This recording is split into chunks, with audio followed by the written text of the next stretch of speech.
WRR Dallas. Sanctum.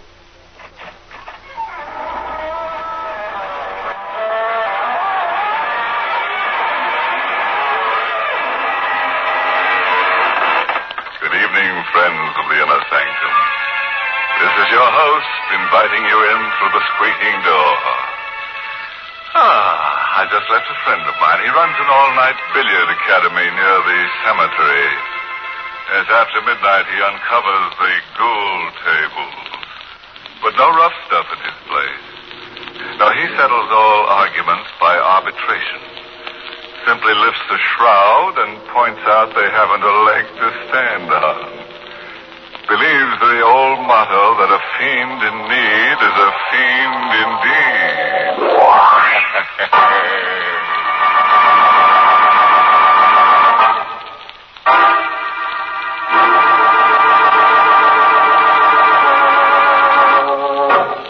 Now, dust off the edge of your chair, because that's where you'll be sitting for the rest of this half hour, and listen to Murder Comes at Midnight.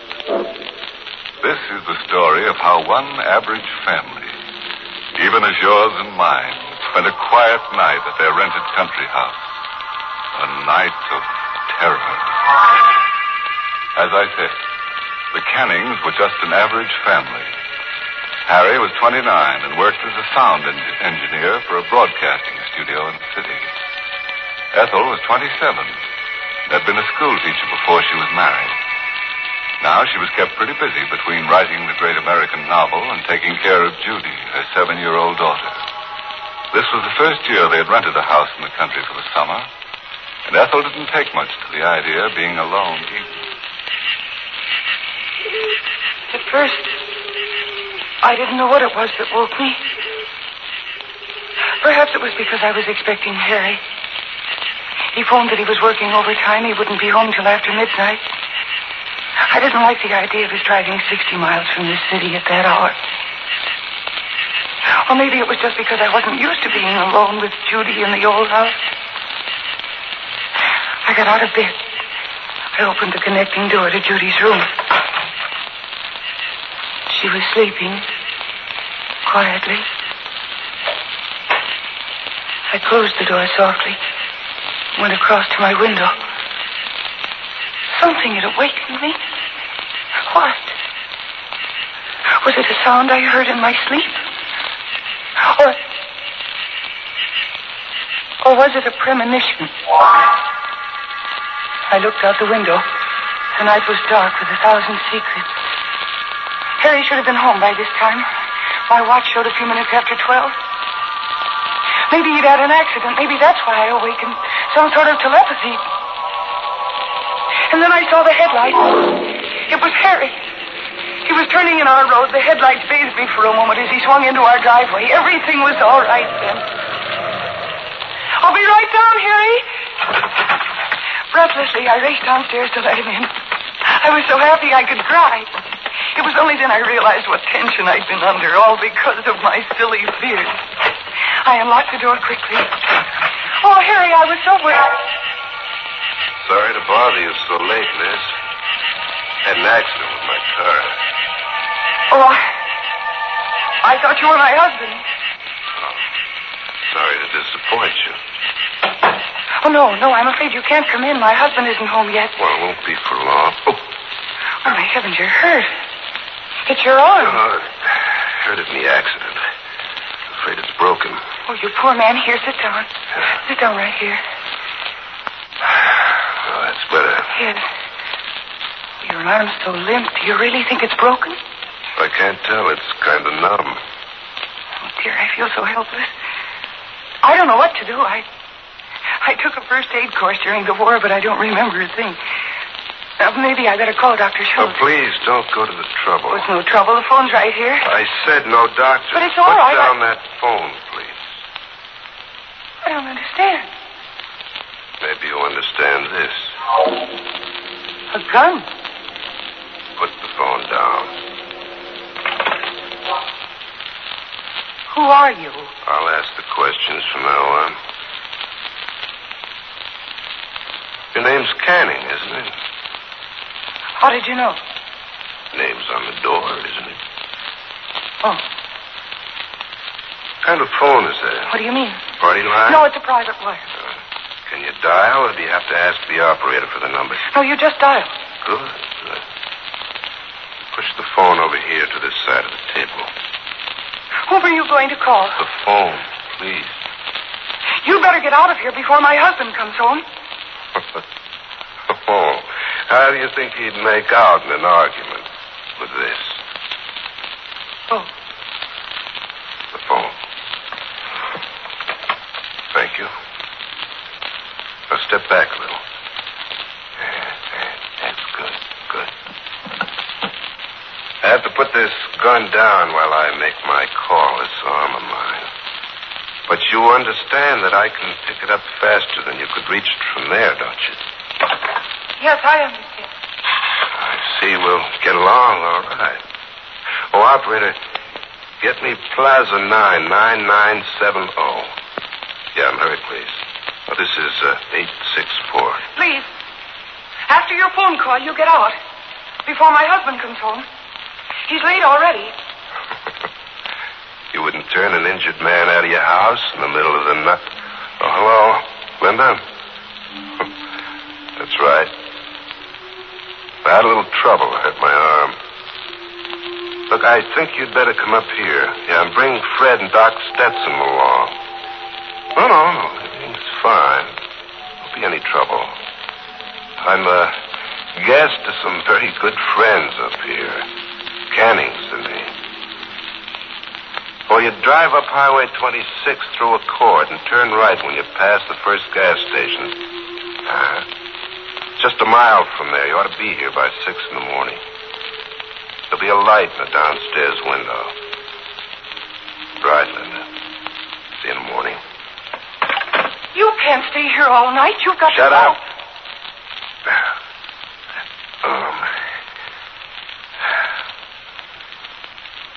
What's that over there? Radio? Yes. It's pretty big. It's a sending and receiving set. Harry built it himself. He's a radio engineer. Can you get shortwave police calls? Yes? Turn it on. But I don't... Turn it on. No. Well, getting brave, huh? I don't think you'd dare to shoot me. It would be murder. They'd send you to the chair. Now, you get out of here. You call your friends and tell them to meet you someplace else. Now, there, I've opened the door. Now, get out. Worried about your husband, aren't you? Afraid of what'll happen to him if he comes home now, huh? I want you to go away. And if you don't go now, I'll run out and scream for help. There are other houses in this neighborhood, and somebody will hear me. Oh, go ahead and run. What? I won't shoot you. You won't? I don't have to. What do you mean? You wouldn't dare to run out and leave your kid upstairs. That little red-headed kid with the cute curls. Judy. How do you know I have a daughter? Easy. The doll carriage over there.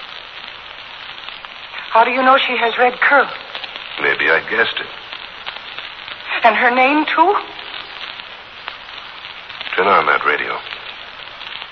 All right.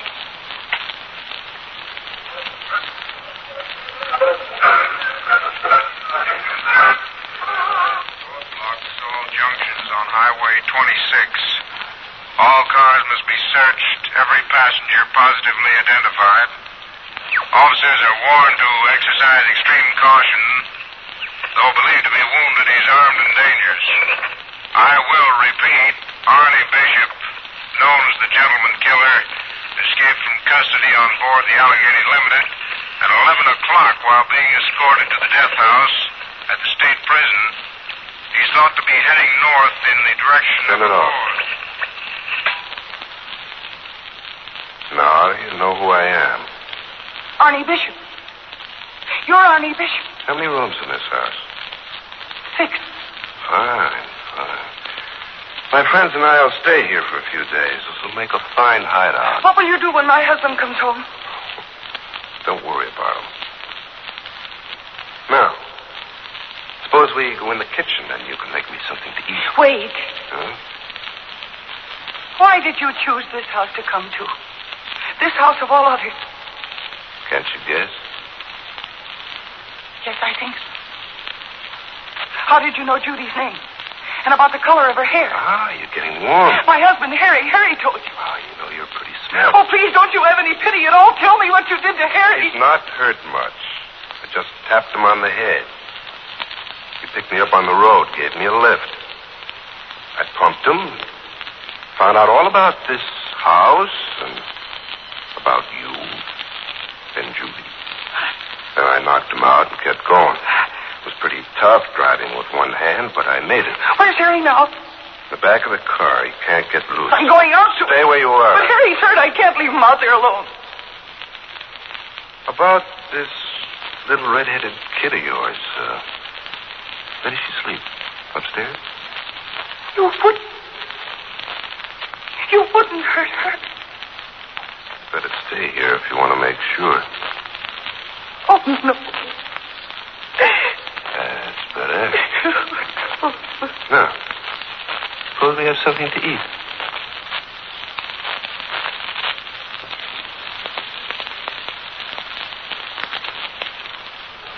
Now let's return to the little white shingled house on the hill, where Ethel Canning is entertaining her uninvited guest, Arnie Bishop.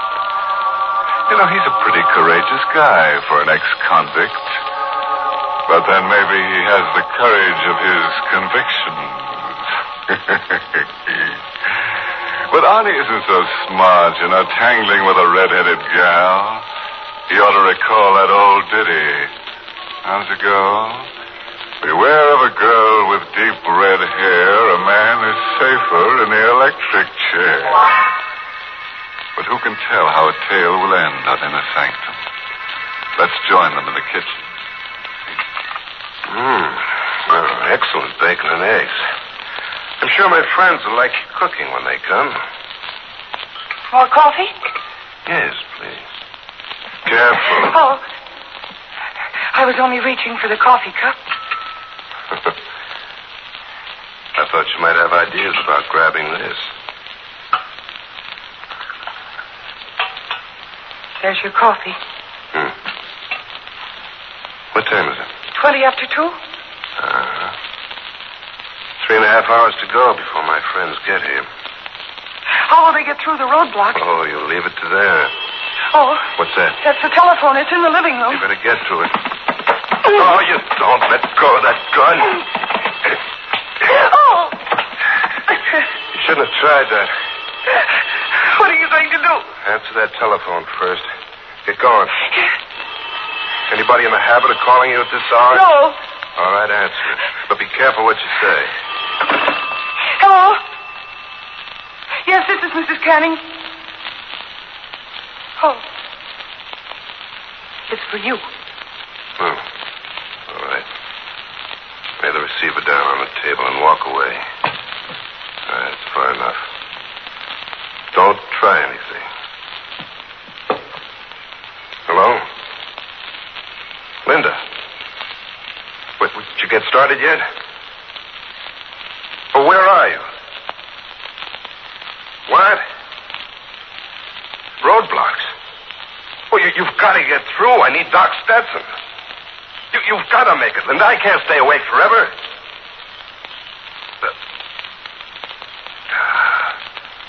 All right. Do your best. Call me back later. Oh. What's the matter, Mr. Bishop? Are your friends falling down on you? Shut up. I've got to think. Oh, you don't have anything to worry about, Mr. Bishop.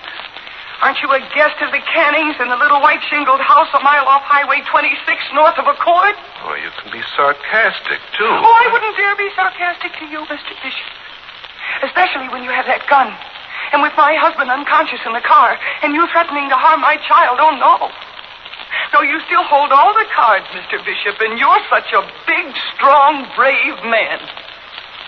What are you trying to do? Get me mad enough to kill you? Aren't you going to kill me anyway? What makes you think that? Because you're a killer by instinct, Mr. Bishop. It's easier for you to kill than to do anything else. I wonder why you didn't murder my husband instead of just knocking him out. Was it because you thought you might need him? Well, you're not afraid of me anymore. No, I'm not. No, I just realized I can't afford to be afraid. What? I'm a woman fighting for her family, for Harry and Judy. And I've got to use all my wits against you.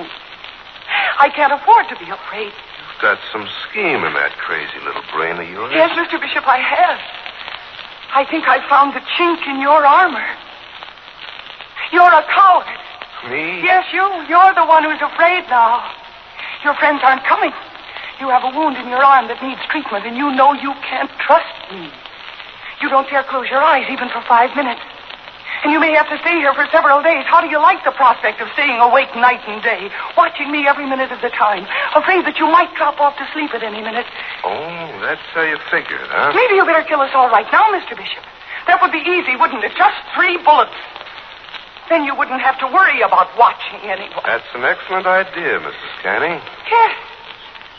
But then you'd have other things to worry about. Such as? This is Saturday morning. The milkman will come to collect for the week's milk. The neighbors will stop by to ask if I want my marketing done. And what will you do? Skulk in the cellar while they ring the doorbell? Yeah. And then there's the police. What about the police? They'll surely search this part of the country. They'll be making inquiries at all the houses. Do you want them to find the car outside? With Harry in it? Oh. You figured all the angles, huh? You know, you're pretty smart, Mrs. Canning. I think you're even smarter than Linda. But you forget one thing. Yes? You forget that little girl upstairs. What do you mean? Come along and I'll show you. Upstairs. You stay away from Judy. Oh! Maybe you think you've got everything figured out, but I'm still the boss. Oh, Gun muscle hurts, doesn't it? Now, shall we go upstairs? That's better. So you think Arnie Bishop is licked, huh?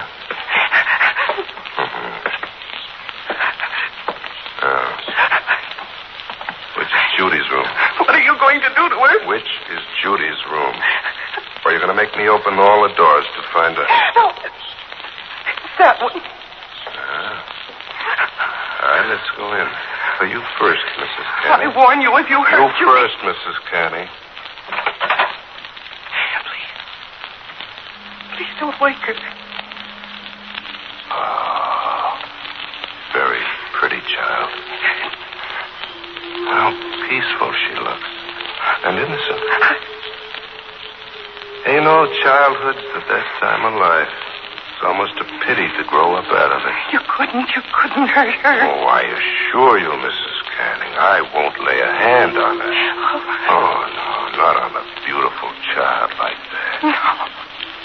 But, I've got to protect myself. So let's see. That's the connecting door to your room, isn't it? Yes. There's a key in the door. Lock it, please. Now give me the key. Thank you. Now we'll go out the way we came in. I'll take the key out of this door, too. Thanks. You first. Now we'll lock this door on the outside. There you are. Everything's set. You just want to make sure she doesn't get out? Yeah, something like that. Yeah.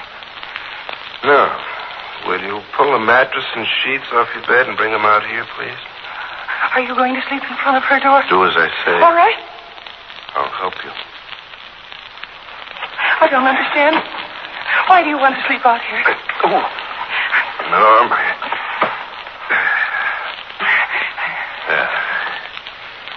everything just the way I want it. The mattress against Judy's door. But you can't sleep on it that way, half up against the door. I didn't say I was going to sleep on it. Oh, what are you going to do? Mrs. Canning, we'll see if you can figure out how to beat this angle. What do you mean? What would happen if I would have put a match to this mattress in Betty. Oh, no. This whole floor would be in flames in 5 minutes. With both doors locked. Judy wouldn't have much of a chance. Oh, no. Still think Arnie Bishop is licked, Mrs. Canning? You were right about one thing, Mrs. Canning. I am in the corner. With this bum arm, I've got no chance of running if the police come. So if they do, and if I'm cornered, I'll set a match to this mattress and fight them off till the whole house is just a bunch of rubble with Judy in it. You understand me thoroughly, Mrs. Canning. Yes. So it's up to you to see that the police don't come. You're going to lie for me, Mrs. Canning, and you're going to cheat for me, and you're going to kill for me if necessary, because I always have a match ready. Now, do you still feel like trying any tricks? I'll do whatever you say. More like it. Now, the first thing you're to do, go downstairs and run that car into the garage. Get it out of the way. But don't touch your husband. Don't even look in the back of the car. I'll be watching, understand? Yes. Glad we understand each other at last. Let's go.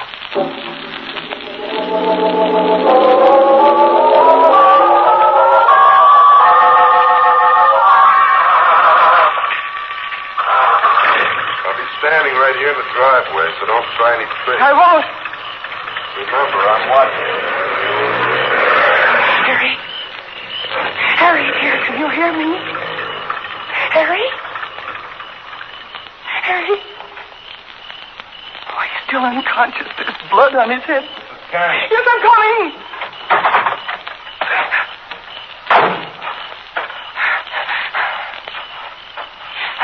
You did take a look at him, didn't you? No. All right. No. All right, come inside. Beautiful night, isn't it? It'll be morning soon. What time is it? Almost 6. The milkman should be here soon. Oh, well, here's where you start lying for me. After you, madam. Now, I'm going to sit right here in this chair with my hand in my pocket. And in my hand's the gun. Understand? Yes. There, that's the milkman. You'll tell him I'm your cousin, just visiting here for a few days. He'll wonder why you're up so early. Let him wonder. Go on, answer him. Good morning, Miss Canning. I'm the new milkman on the route. Hope I didn't wake you up. Come in, please. That's 2 bottles of milk you wanted this morning and a bottle of cream. Yes, you can put them on the table there. Yeah, right. Oh, this is my cousin. He's visiting us for a few days. Oh, how are you? Hello? Do you have my bill? Yeah, I got it right here in my pocket. Here. Hey, That's right, Bishop, with the gun. Sit still and take your hand out of your pocket very carefully. Okay, you win. But how come a milkman with a gun? I borrowed this coat from the regular milkman. I'm Sergeant Wright, State Police. What? Thank heaven. State Police. How did you know I was here? Mrs. Canning told us. She? Well, how? I didn't let her out of my sight. She broadcast it to us. Broadcast? Yes. Over this set, Mr. Bishop. Remember the speech I made you? You didn't know what had come over me. I was really talking to the state police over the short wave. Don't you remember I told you that this was a sending and receiving set, that my husband built it? And when I turned off the short wave signals, I turned the switch to sending. And then I just hoped my message would get through. I didn't think you were smart enough. And I thought I had you scared stiff. You looked like the kind who would scare easy. Oh, I am, Mr. Bishop, I am. But I warned you. This was a time when I couldn't afford to be scared.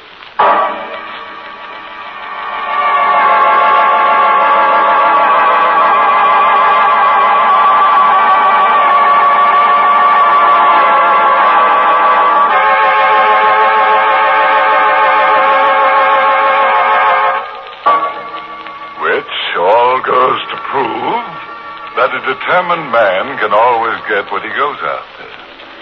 You remember Bishop tried to get free board and lodging from Ethel Canning. He finally got it, all right, but not exactly where he wanted it. You know, as a matter of fact, Bishop was the type of man who should never have gone in for murder. Oh, too many risks. He should have specialized in arson. That's always a surefire undertaking.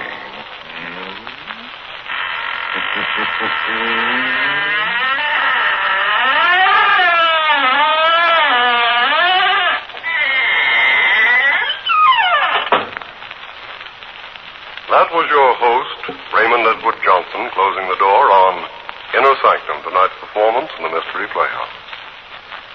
It's late, Creep, so good night. Sleep tight.